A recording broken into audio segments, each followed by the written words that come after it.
하나님의 말씀 시편 150편입니다. 시편 150편.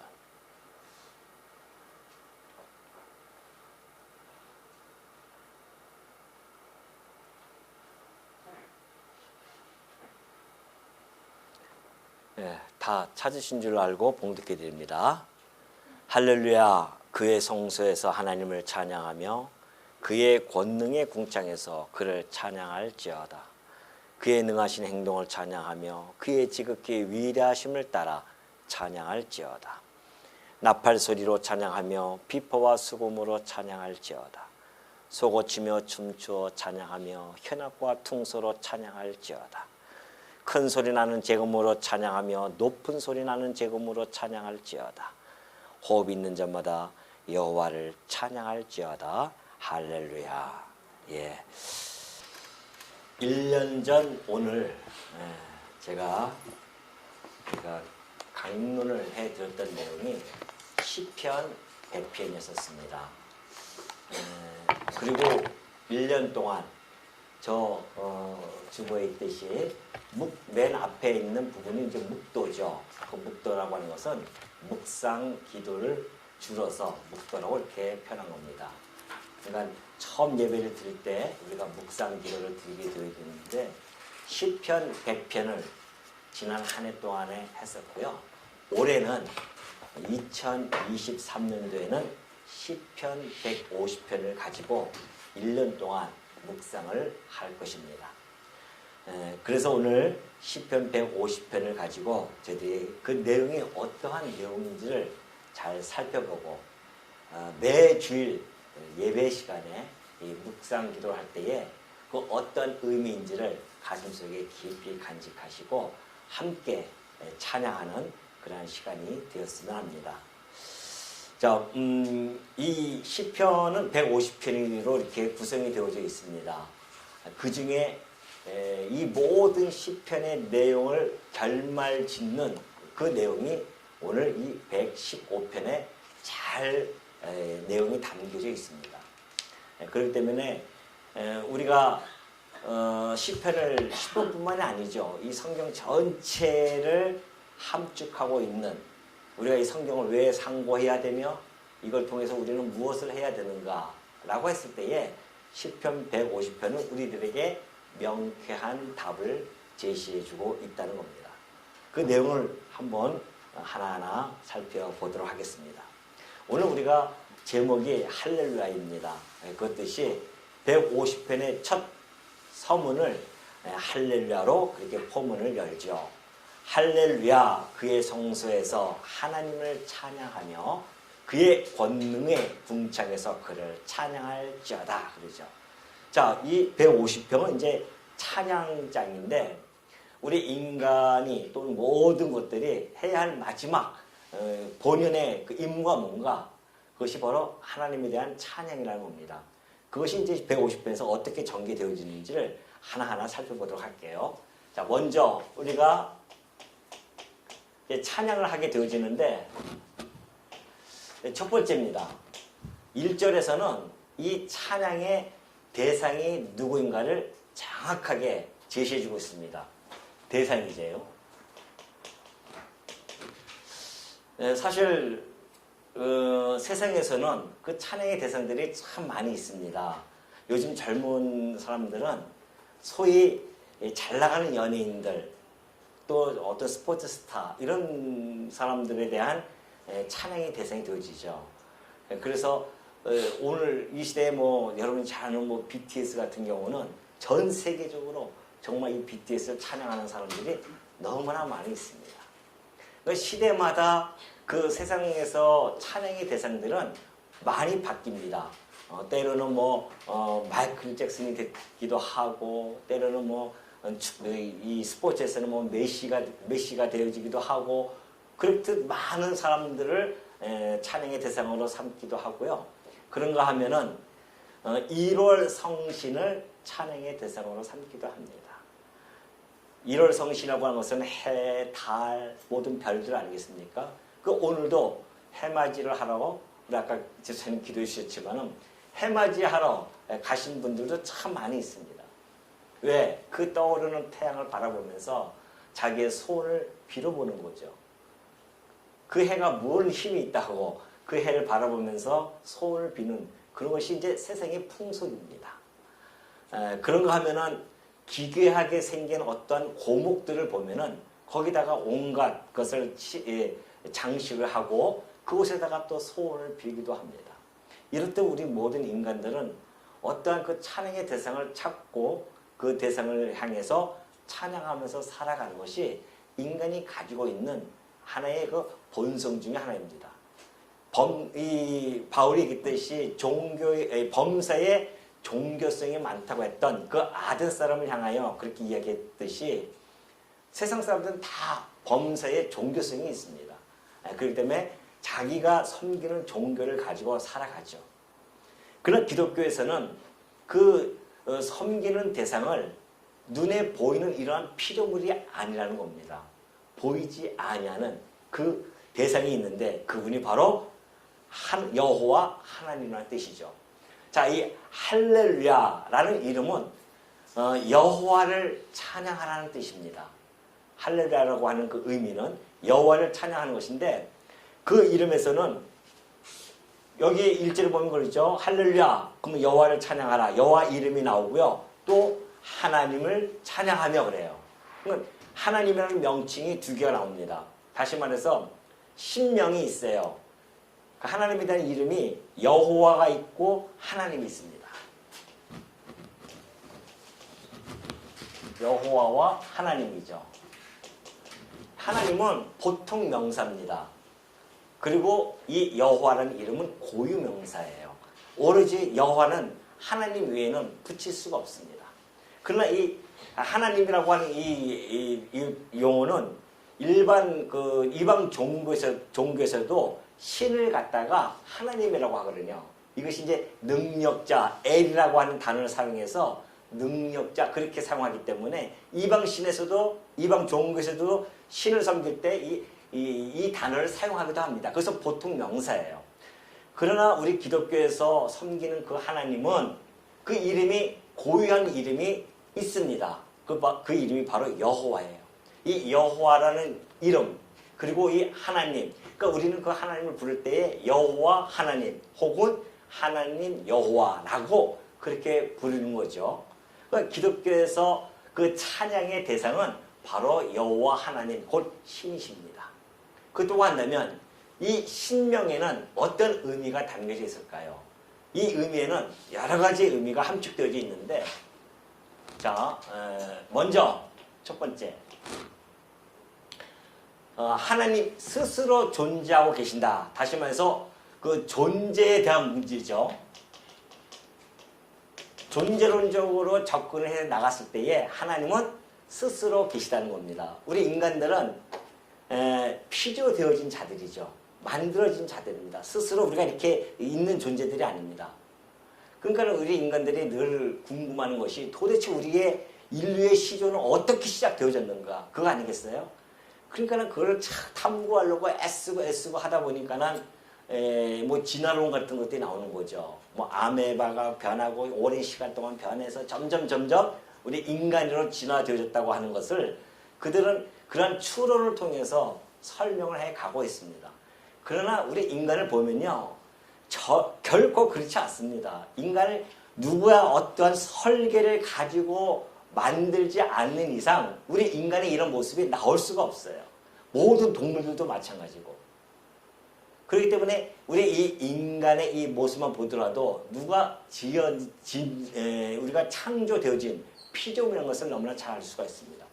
그렇기 때문에 우리는 그 피조물들을 만드신 창조주가 있다는 것을 우리는 성경을 통해서 확신을 하는 거죠. 그래서 그분이 살아 계시는데 그럼 하나님은 누가 만드는가? 아니에요. 하나님은 스스로 존재하고 계시는 분입니다. 이것이 이제 우리 인간들로서는 경험을 하지 못했기 때문에 인간의 어떠한 사색으로는 도저히 받아들일 수 없는, 이해할 수 없어요. 그러나 이해할 수 없어도 어쩔 수 없습니다. 왜냐하면 하나님이 스스로 존재하고 계시다고 하는 것은 그의 그 존재의 영광이기 때문에 그 존재 방식이었기 때문에 신이라고 하는 존재 방식이 있어서 스스로 어떻게 존재인지는 모르겠어요. 그러나 그분이 당신이 당신을 우리들에게 소개할 때 그렇게 말씀해 주셨거든요. 나는 스스로 있는 자라. 그렇게 얘기했습니다. 그래서 여호와 하나님이라는 그 이름 안에는 존재적으로 봤을 때 스스로 존재한다. 자존자라는 뜻입니다. 하나님은 스스로 존재하고 계신 분이시다. 또 이 이름에는요, 어떤 의미가 담겨져 있냐면은, 두 번째는 속성적인 의미가 담겨져 있습니다. 스스로 존재하고 계시는 분은,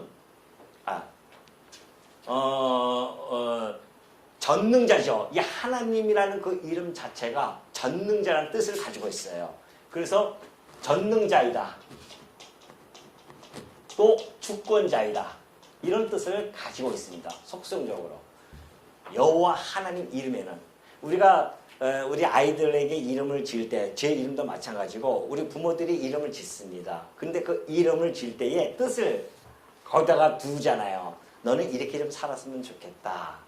예를 들어서 우리 큰애 이름이 세희잖아요. 근데 그 세자가 이런 세상 우리 둘째하고 또 다릅니다. 세상 세자가 아니라 갑자기 생각 안 나네요.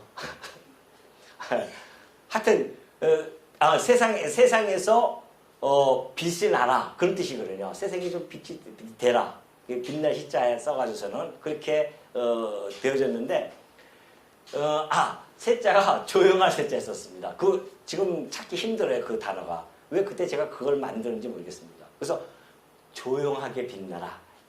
그런 마음을 가지고서는 이 세상에서 막 그런 요란하게 빛나지 말고 조용하게 정말 그렇게 빛나는 그런 좀 아이가 되어줬으면 좋겠다 해서 세희를 그렇게 했거든요.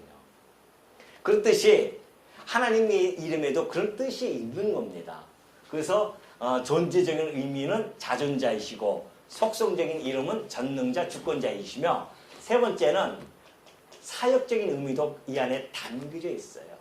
하나님 그 이름에는 어떤 사역을 해나가시는가. 하나님은 언약하시고 언약대로 이루어 가신다라는 의미를 가지고 있습니다. 그렇기 때문에 우리가 이 이름을 통하여서 하나님이 살아 존재하고 계시고 어떠한 분이시며 어떠한 일을 하고 계시는지를 알 수 있게 되어졌단 말입니다. 물론 이 모든 내용은 이 성경 안에 담겨져 있고 이 성경은 모든 역사 과정을 겪으면서 수많은 약 1600년 동안 이 성경이 기록되지 않습니까? 그 1600년 동안에 하나님이 하셨던 그 사역을 이 안에 담아둔 겁니다. 하나님이 언약하시고 언약대로 이루시는 그 역사를 담아놓은 것이 성경이에요. 물론 이 성경은 허구적인 소설책이 아닙니다. 우리가 알고 있는 그 역사와 동일하게 함께 가는 역사였었어요. 그러니 하나님이 그 사역 속에서 언약하시고 언약대로 이루시는 그 사역을 통하여 전능자이시며 주권자일 뿐만이 아니라 살아 존재하고 계시다는 확증을 우리들에게 주신 겁니다. 그래서 우리가 하나님을 믿는 겁니다. 아니 우리 눈에도 안 보이는데 때로는 우리 친구들이 제가 지난번에 말씀드렸듯이 우리 교회 다닌다고 한다면 비웃어요. 뭐 하나님 보이지도 않는 하나님을 믿느냐. 차라리 내 주먹을 믿어야지 하면서 그런 자들이 많이 있었습니다. 그러나 내가 나중에 알고 보니까 하나님은 우리 눈에 보이지 않지만 이러한 방식으로 우리들에게 계시를 해 주었구나. 그러니 너무도 분명하잖아요. 약속해놓고 약속대로 역사가 진행되어진다고 하는 그 놀라운 역사가 하나님을 존재 증명하는 근거 자료가 되어진단 말입니다. 그래서 우리가 믿는 겁니다. 그러니까 여호와 하나님 하면 우리는 이런 것들이 떠오르는 겁니다. 하나님 살아계셔. 전능자이시며 주권자이셔. 그리고 그분은 언약대로 이루시는 분이야. 이것이 담겨져 있는 것이죠. 그래서 이 찬양 대상은 바로 이런 하나님, 이러한 분을 우리가 찬양해야 된다는 겁니다. 그 썩고 쇠하고 없어질 것들을 찬양하지 마십시오. 피조물들 다 변하잖아요. 어제의 그 찬양의 대상들이 오늘 보면 다 변합니다. 인기를 가지고 아무리 한다 할지라도 그 인기는 그냥 그 좋은 거 있으면 다 사그라듭니다. 그러나 우리가 찬양할 대상은 영원하신 하나님이십니다. 그 하나님을 찬양하라 그런 것이죠. 그래서 이 이름을 통하여서 하나님은 하나님의 존재와 성품 그리고 그의 권능과 위엄 그의 역사하심 섭리하심 이런 모든 것들이 이 이름 안에 담겨져 있다는 것을 지금 설명해 주고 있는 것이죠. 그러면서 그렇다고 한다면 그 하나님을 어디서 우리가 찬양을 해야 될까요? 두 번째는 장소입니다. 장소, 찬양을 해야 될 거 아닙니까? 그것이 이제 1절 후번절에 나오죠. 할렐루야 그의 성소에서 하나님을 찬양하며 어디에서요? 그의 성소에서 찬양하라는 겁니다. 또 그의 권능의 궁창에서 그를 찬양하라는 겁니다. 성소와 하늘의 궁창. 자, 이 성소라고 하는 것은 이스라엘 나라, 이때 당시에 이스라엘 나라에는 예루살렘 도시에 성전이 있었습니다. 하나님께서는 특별히 이스라엘 나라를 택하셨어요. 왜? 당신을 계시해 주려고. 그래서 성전을 짓게 하십니다. 성전이라고 하는 것은 거룩한 전이죠. 그리고 그곳에다가 여호와의 이름을 두도록 그렇게 했습니다. 그래서 언약궤를 그 안에 안치시켜 놓고 거기서 예배를 드리러 가는 거죠. 하나님 앞에 예배 드리러 갑니다. 그래서 그들은 이스라엘 백성들은 꼭 예루살렘 성전에 가서 예배를 드리는 거죠. 왜? 그곳에 하나님의 이름을 두셨으니까 하나님 존전에 가서 예배를 드리는 겁니다. 그 맥락 속에서 이것이 이해가 되어져야 됩니다. 그래서 그의 성소에서 하나님이 거하시는 그 성소에서 하나님을 찬양하라는 것이죠. 이 땅에 하나님께서 당신의 이름을 두셔서 계시해 주려고 이렇게 왔는데 그러니 그 성전이야말로 가장 이 땅에서는 거룩한 곳입니다. 지금 없어졌지만은 그곳이 하나님이 거하실 곳이었었어요. 거하셨다고 상징적으로 보여주신 겁니다. 아니 보이지 아니하는 하나님이 그곳에 우리처럼 이렇게 있겠냐 말이죠. 우리 인간의 손으로 지은 전에 계시는 분은 아닙니다. 그러나 하나님이 살아 존재하고 계시고 내가 너희들과 함께 있어 라는 것을 가르쳐 주려고 그 성전을 짓게 하시고 그것을 특별히 구별해서 여기는 성전이야. 하나님의 이름을 두신 곳이야. 그리고 너희들이 하나님께 예배를 드리려면 그쪽으로 와야 돼. 그래서 그곳에 가서 드릴 때마다 하나님이 살아계시구나. 하나님은 우리 이스라엘 역사를 이렇게 섭리해 가셨구나. 이걸 깨달으면서 하나님께 예배를 드리는 거거든요. 그러니까 그 성소에서 하나님을 찬양하라 그런 겁니다. 또 하나는 그의 권능의 궁창에서 그를 찬양할지어다 그럽니다. 그의 권능의 궁창은 어딥니까? 하늘이에요. 궁창은 하늘이죠. 자, 우리 하나님을 우리가 기도할 때 뭐라고 기도합니까? 주기도문 할 때 하늘에 계신 우리 아버지요 그렇게 이야기하시잖아요. 그러니까 우리가 하나님은 이 땅에도 계시지만은 하늘 보좌에도 하늘 성소에도 계시는 분이십니다. 두 분 거기 땅에도 계시고 그러니까 하나님은 안 계시는 곳이 없죠. 다시 말해서 그 거룩한 하늘의 성소에도 계시고 이 땅에 거룩한 성전으로 계시니까 너희들이 찬양할 장소는 어디예요? 이 거룩한 땅과 그리고 거룩한 하늘 곧 하나님이 계신 온갖 것 모든 곳에 너희들이 거기서 찬양을 하라는 것이죠. 다시 말해서 성소 그리고 하늘 성소에서 모든 곳입니다. 이것이 모든 곳 사실은 왜? 성소는 이 땅에 있는 것이고 이 하늘 성소는 하늘에 있는 것이고 하나님은 편지하고 계시기 때문에 어디든 계시기 때문에 우리가 있는 곳은 어디든지 다 하나님을 찬송하죠. 그러나 특별히 하나님이 계시는 그 성소에서 이 땅에서는 거기서 찬송하는 것이고 하늘에서는 하늘에 계신 그 성소에서 또 찬송이 되어지고 그렇기 때문에 이것이 땅의 가장 거룩한 곳 하늘의 가장 거룩한 곳에서 힘차게 하나님에 대해서 찬양하라. 어떻게? 할렐루야를 외치라는 겁니다. 여호와를 찬양하자 그런 뜻이죠. 그러니 이때 당시에는 예수님이 오시기 전 아닙니까? 그렇기 때문에 예루살렘 성전에 가서 그 하나님을 찬양했지만은 이제는 그 모든 성전은 곧 신령한 성전이신 예수 그리스도에 대한 예표로서의 모형과 그림자라는 겁니다.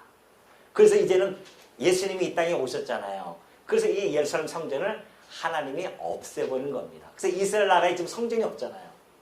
근데 이스라엘 나라는 지금 그 성전을 짓겠다고 애쓰는데 잘못된 거죠.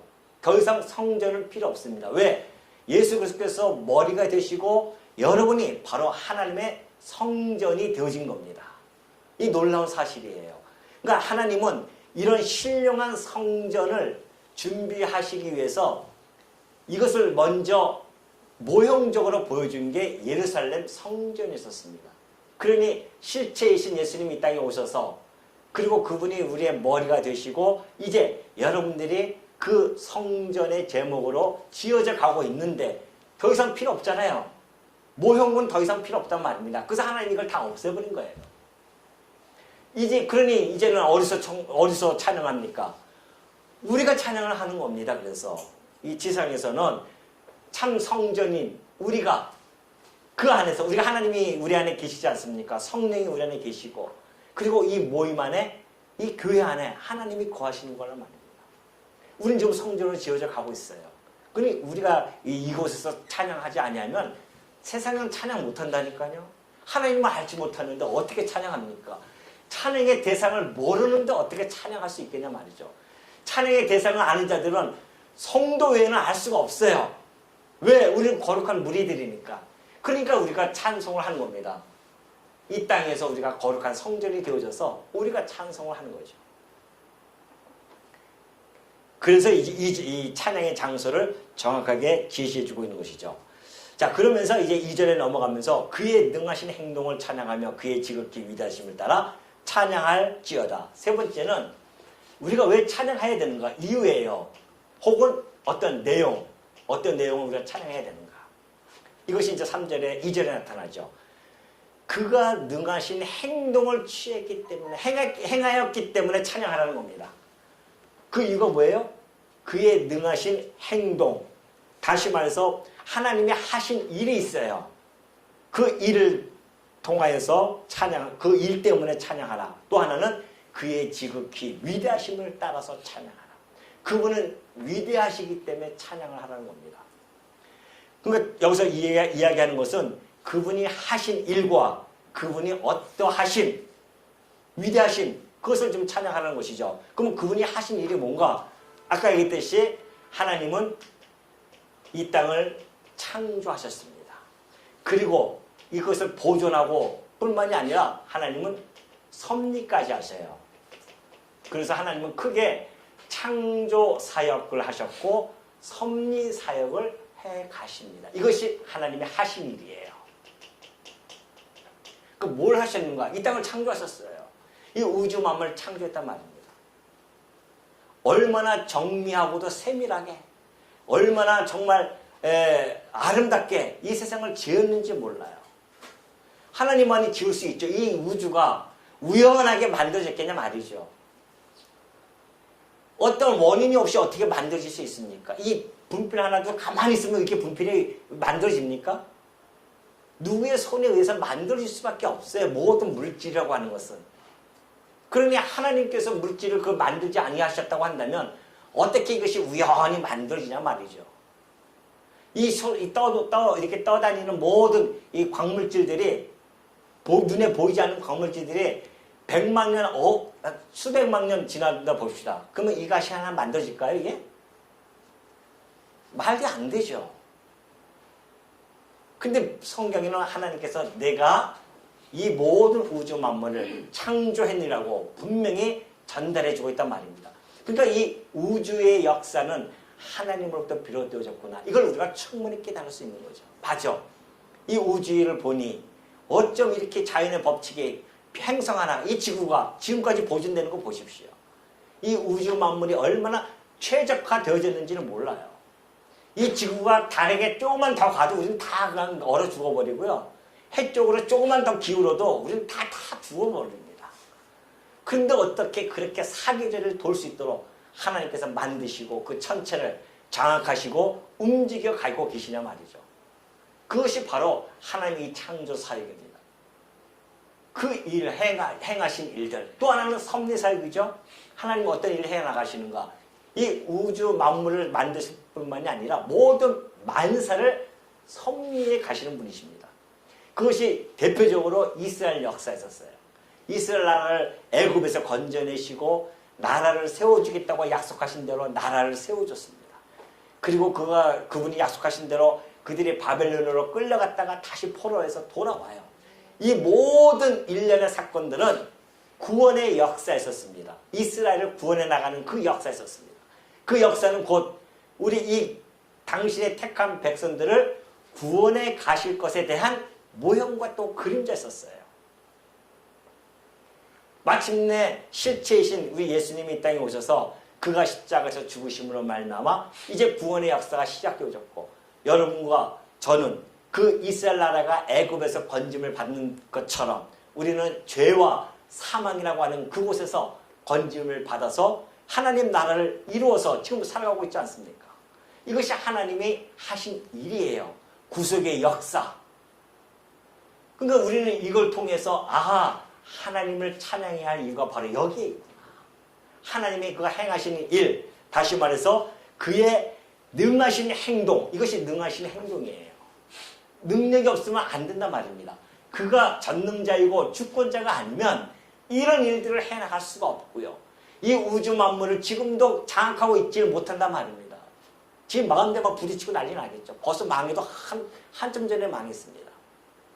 지금까지 유지되어지고 존속되어지고 보존되어지는 것은 하나님의 능하신 행동으로 말미암아 지금 이 우주 만물이 여전히 있는 것이죠. 하나님의 이 섭리 역사도 마찬가지입니다. 이 세상, 이 인간들에게 이 세상 맡겨놓으면 벌써 절단 났습니다. 하나님이 붙들고 있기 때문에 지금 이 세상이 그 역사가 지금까지 존속되어져 가고 있는 것이지. 타락된 인간의 이성을 가지고 어떻게 역사가 진행되어져 갈 수 있겠냐 말이죠. 하나님이 하신 일입니다. 이 모든 일들이. 그렇기 때문에 그의 능하신 행동을 찬양하며 그의 지극히 위대하심을 찬양하라 그래. 위대하심을 따라. 이 모든 행하신 일들이 다 위대하심입니다. 그의 지극히 위대하신 일들이죠. 하신 일, 어떠하심입니다. 어떠하심. 그는 위대하신 분이십니다. 이 일 행하는 일들이 위대하신 분이에요. 어떻게 이렇게 세밀하게 우주 만물을 만들 수 있고 이것을 보존해 나갈 수 있으며 어떻게 우리 인간들을 이렇게 만들어서 지금까지 살게 하시는지. 저는 제 몸을 볼 때마다 감탄에 마지 않습니다. 그건 제가 아마 의학을 공부했으면 진짜 너무너무 더 감탄했을 겁니다. 그런데 그냥 유튜브에서 나오는 인간들의 그 구조만 가지고 공부하더라도요, 기가 막힙니다. 어떻게 우리 이 몸이, 이게 우리의 소우주라고 하지 않습니까? 이 몸이 어떻게 이렇게 작동이 되어지는지, 어떤 물질로 이렇게 되어졌는지, 이것이 도저히 가늠할 수가 없어요. 하나님의 그 깊고 뛰어나심, 넓고도 그런 이런 것들, 이런 모든 것들이 하나님이 가지고 있는 그 위대하신 그런 모습이 아닐 수 없죠. 그렇기 때문에 이 찬양이라고 하는 것이, 그래서 우리가 하나님을 찬양할 때 우리가 막 지어내서 하나님을 찬양하는 것이 아닙니다. 찬양은 하나님으로부터 비롯되어지는 거예요. 하나님이 보여주셨기 때문에 우리가 찬양을 할 수 있는 거죠. 그러니 하나님의 이 지극히 위대하심은 우리 인간으로서는 도저히 생각을 미치지 못하는 그런 일들, 그만큼 풍성하시고 깊으시고 넓으시고 뿐만이 아니라 크시고, 이 모든 것이 하나님의 위대하심에 우리가 그 모든 것이 다 담겨져 있기 때문에 찬양 안 할 수가 없는 겁니다. 그래서 우리는 찬양할 수밖에 없는 것이죠. 그러면서 4절, 이제 3절부터 넘어갑니다. 나팔 소리로 찬양하며 비포와 수금으로 찬양할지어다. 소고치며 춤추어 찬양하며 현악과 퉁소로 찬양할지어다. 큰 소리 나는 재음으로 찬양하며 높은 소리 나는 재음으로 찬양할지어다. 3절부터 5절까지는 찬양의 방식 혹은 도구입니다. 네 번째, 도구예요. 찬양, 뭘로 찬양할 것인가? 여기 시인은 지금 온갖 악기를 총동원합니다. 온갖 악기를 다 총동원했어요. 그때 당시 악기들입니다. 나팔, 이 나팔은 이제 제사장들이 부르고요. 수금이라든가 이 찬양들은, 수금이라든가 비파, 그 다음에 이 재금 이런 것들은 레위인들이 그때 당시 이제 다윗이 찬양대를 형성하면서 찬양대들이 다 하는 거거든요. 이런 것들이. 그러면서 뭐 소고 같은 것은 이제 여성들이 치고요. 뭐 춤을 추면서 막 찬양을 해나가고 있습니다. 사실 이 악기들은요. 이방 나라에서 자기네들의 신을 섬길 때 제의적으로 사용했던 악기들이었습니다. 근데 이 다윗의 이 발상의 전환이 기가 막힙니다.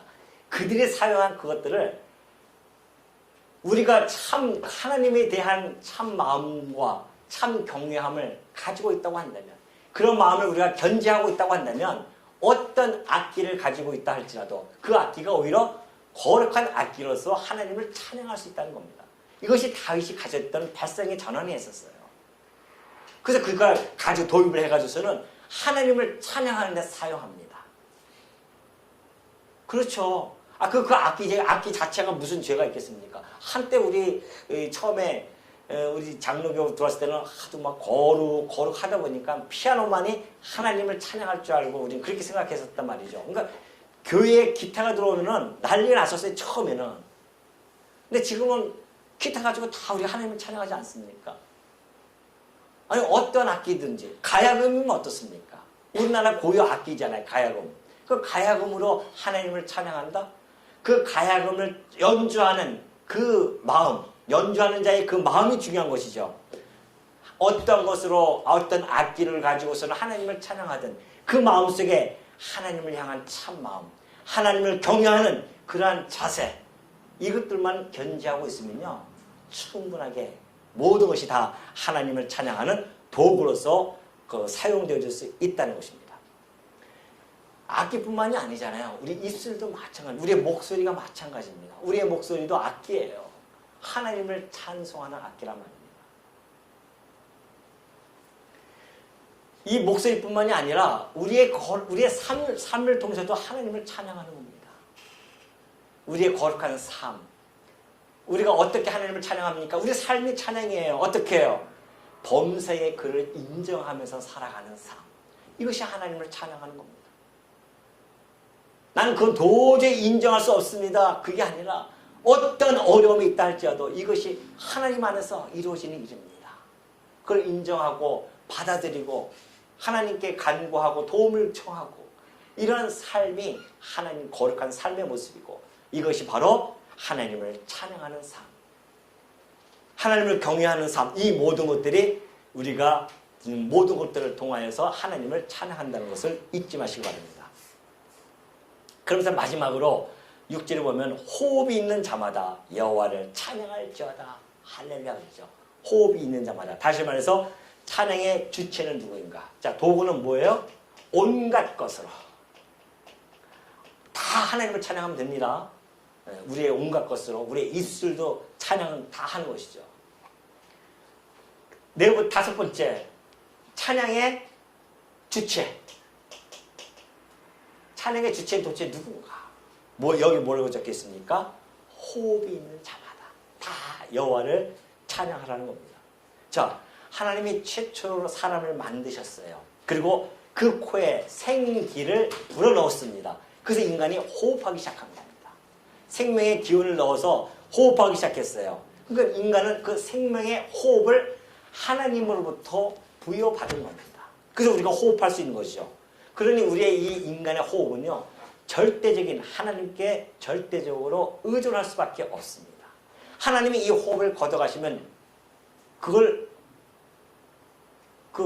뭐라고 용어 뭐예요? 의학 용어로 뭡니까? 사망이에요. 호막까지 사망. 호흡을 걷어가면 그냥 죽는 거 아니겠어요? 사망이에요. 그리고 다 흙으로 돌아가는 겁니다. 여러분이 지금 오늘 숨 쉬고 있는 것이 내가 능력이 있어서 아니잖아요. 하나님이 아직까지 내가 이 땅에 살아야 할 존재의 이유와 가치가 있기 때문에 하나님이 그 호흡을 걷어가시지 않는 것뿐이지, 호흡을 주신 분이 걷어가는 날 우리의 인생은 끝나는 겁니다. 믿는 자나 안 믿는 자나 상관없어요.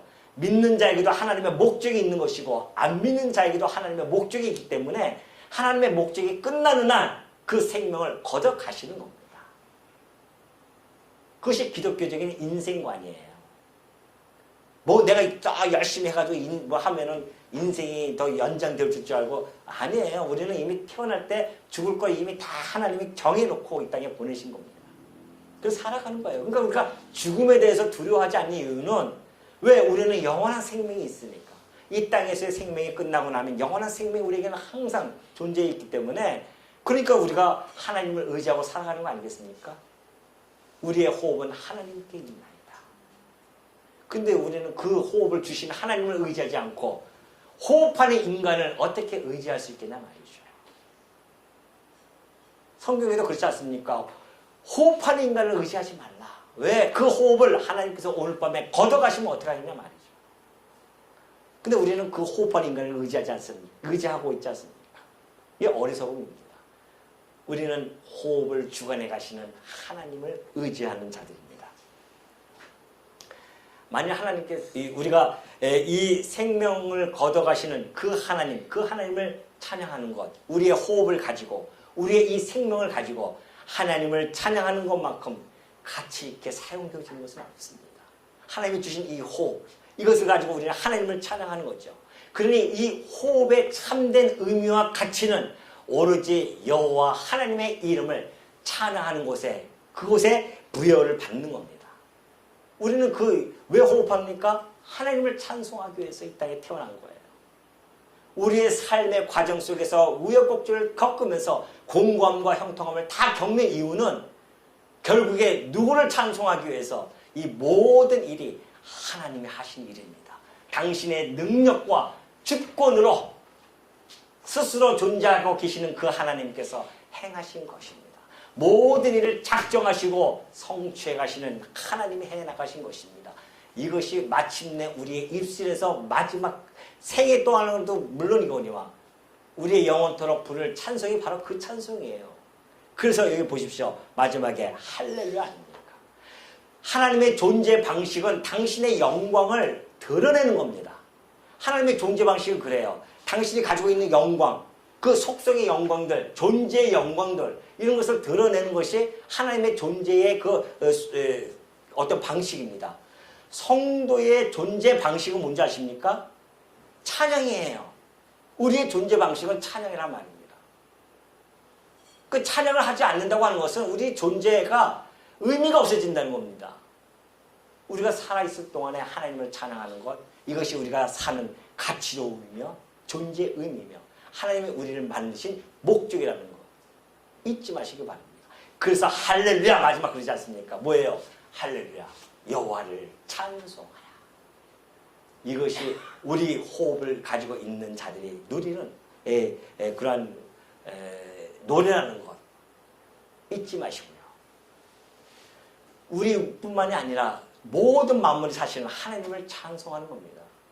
천둥 소리도 하나님을 찬송하는 것이고 빗소리도 하나님을 찬송하는 것이고, 왜? 그 모든 것이 여호와로부터 말미암았기 때문에 다 찬송하는 거예요.